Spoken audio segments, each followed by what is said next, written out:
A minha saudação ao Trio de Ouro, pastor Antônio Francisco, evangelista Rosinha, diretor Andrei Salles, também a nossos companheiros ministeriais e a todos vocês ouvintes e telespectadores da 87 FM de Araçariguama, a rádio que virou televisão, programa Teus Altares Metodista, pela 87 FM de Araçariguama.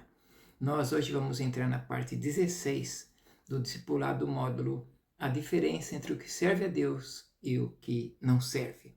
Nós lemos nas partes anteriores, no Sermão do Monte, Mateus capítulo 5, versículos 13, 14, 15, aqueles que diz, vós sois a luz do mundo, vós sois a sal da terra, não se acende a candeia e se coloca debaixo do alqueire, né?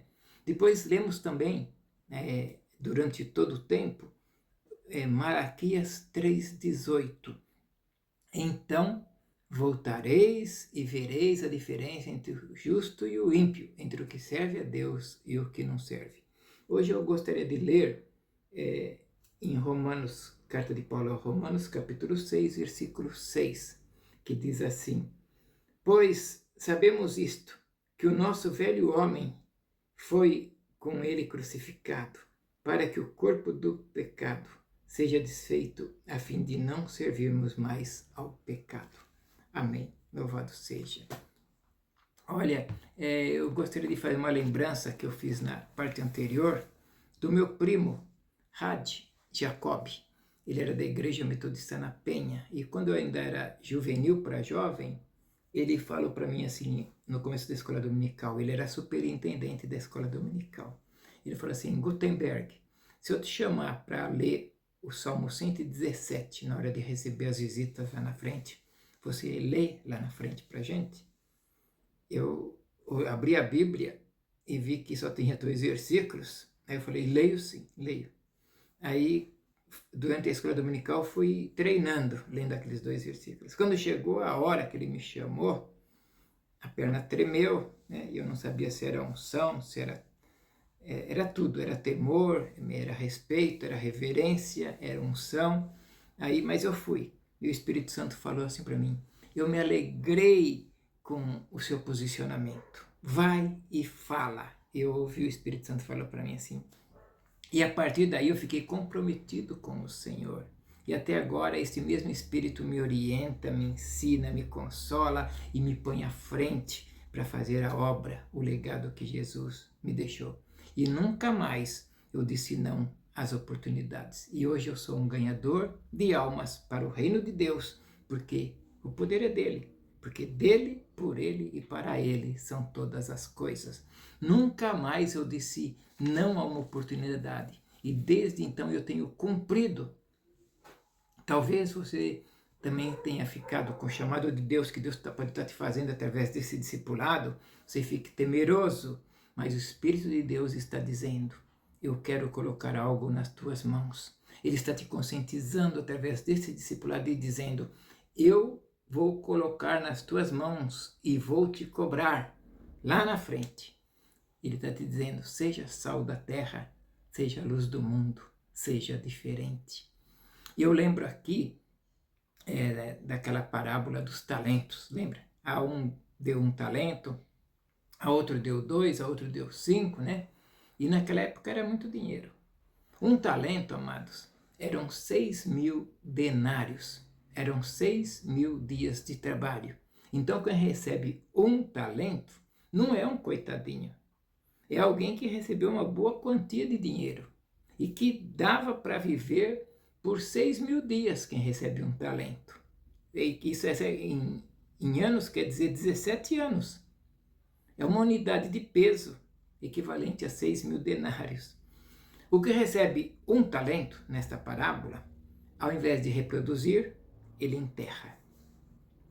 O outro recebe 2, que valia 12.000 denários, 12.000 dias de trabalho.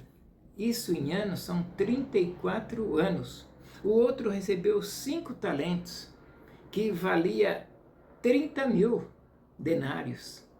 30.000 dias de trabalho. Isso dá 85 anos. Jesus está falando aqui de uma vida inteira. Para para pensar nisso. Quantas pessoas Deus colocou, eu sei de muita gente que vai ouvir esse discipulado pela internet e vai me entender direitinho o que o Espírito do Senhor está falando nesse discipulado. Você não está assistindo esse estudo à toa.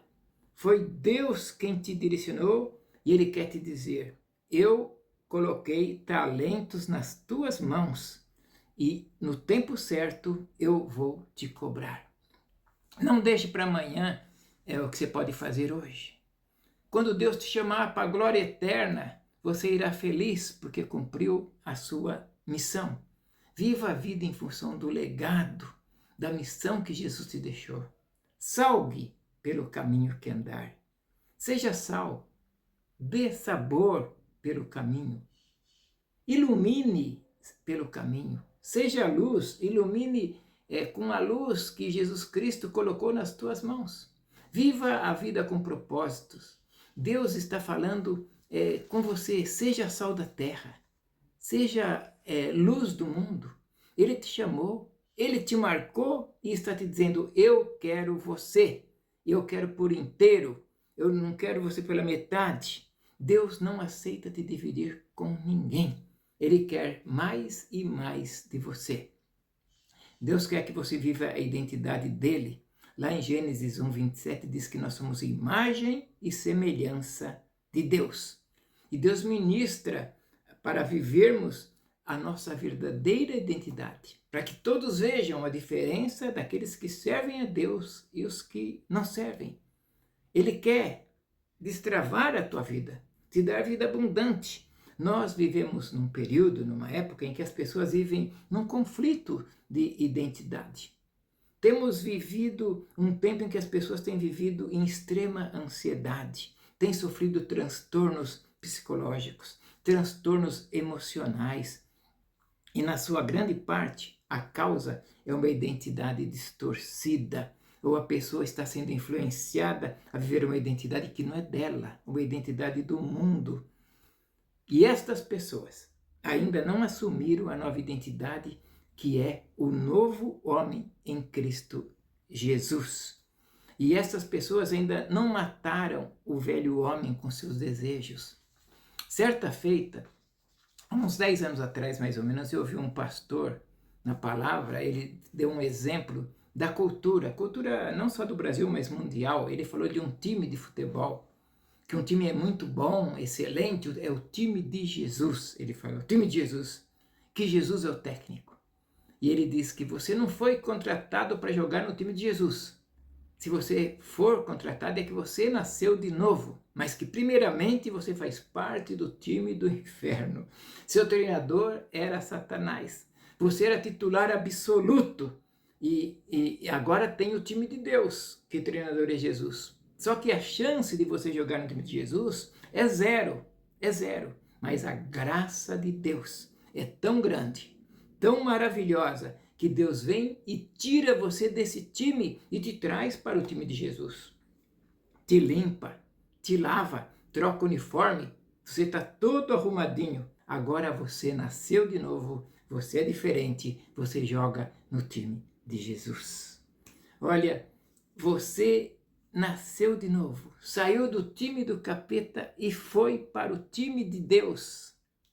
Olha que beleza, se morremos para o pecado, não podemos mais viver nele.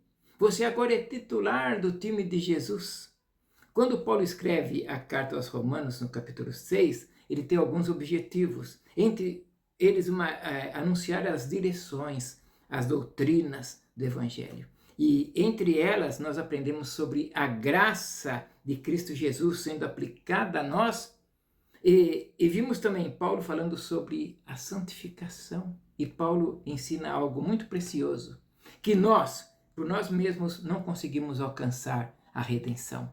Nós, pelas nossas obras, nossas forças, não conseguimos alcançar a salvação. E é só alcançada porque Deus nos alcança. Porque Ele vem em nossa direção. Porque Ele derrama da graça dele sobre as nossas vidas. E aí o que acontece então? A graça de Deus me alcança.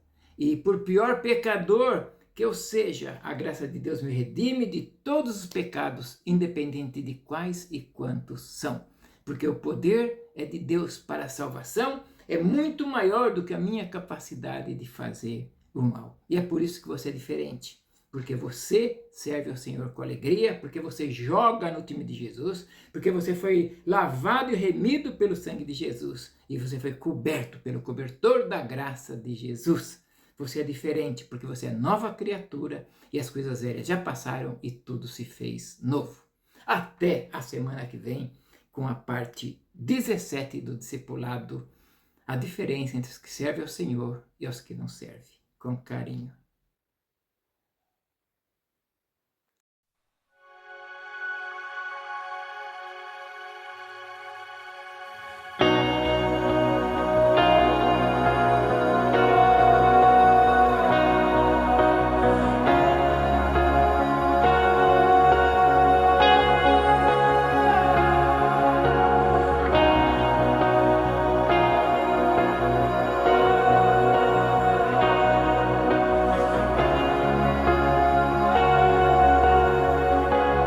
Porque dele, por ele, para ele são todas as coisas.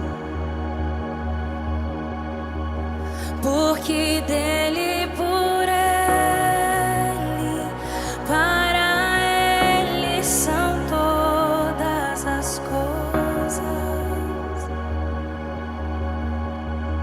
Porque dele, por ele, para ele são todas as coisas. Porque dele, por ele, para ele são todas as coisas.